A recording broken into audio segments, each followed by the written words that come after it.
আচ্ছা ম্যাডাম, অনেকেরই বিয়ে হচ্ছে না, কুণ্ডলিতে কোনো প্রবলেম নেই, তারপরেও কোনো বিয়ে হচ্ছে না এবং বিভিন্ন জ্যোতিষের কাছে যাওয়ার পর তাদেরকে বিভিন্ন রকমের রত্ন ধারণ করিয়ে বিভিন্ন রকম উপায় করানো হচ্ছে, কিন্তু বিয়ে হচ্ছে না। আপনি আজকে একটা সহজ উপায়তে সবার বিয়ের প্রবলেমটা সলভ করে দিন, যাতে জ্যোতিষ শাস্ত্রের মানটা আর হানি না হয়। তো অনেকেই আমাকে কমেন্ট করেছেন আগের ভিডিওতেও যে সব কিছু ঠিক থাকা সত্ত্বেও বিয়ে হচ্ছে না, এবং আমি একটা কমলালেবুর রেমেডির ভিডিও বলেছিলাম। তো সেটাও যারা করতে পারবেন না, আজকে আপনাদের একটা সহজ ভিডিও দিচ্ছি। অনেকেই দেখবেন বাজারে কিন্তু মূল বিক্রি করে থাকে, অনেকেই আছেন। তো তাদের কাছে গিয়ে এই মূলগুলো আপনারা শনিবার বা মঙ্গলবার করে ধারণ করুন। প্রত্যেক শনিবার মঙ্গলবার চেঞ্জ করতে হবে।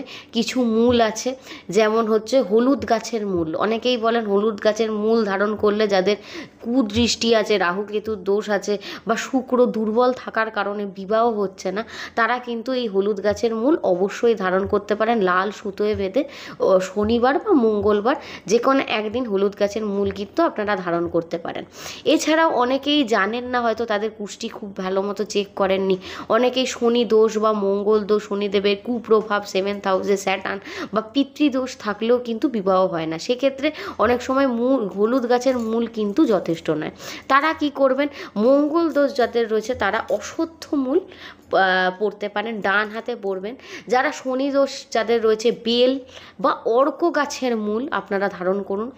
এছাড়াও যাদের কালসর্প দোষ বা কেতু রয়েছে, কেতুর দোষ রয়েছে, তারা কিন্তু ধুতুরা বা অর্ক গাছের মূল কিন্তু ধারণ করতে পারেন। দেখুন, সঠিক নিয়ম, সঠিক দিন, সঠিকভাবে যদি ধারণ করতে পারেন অবশ্যই বিবাহ হবে।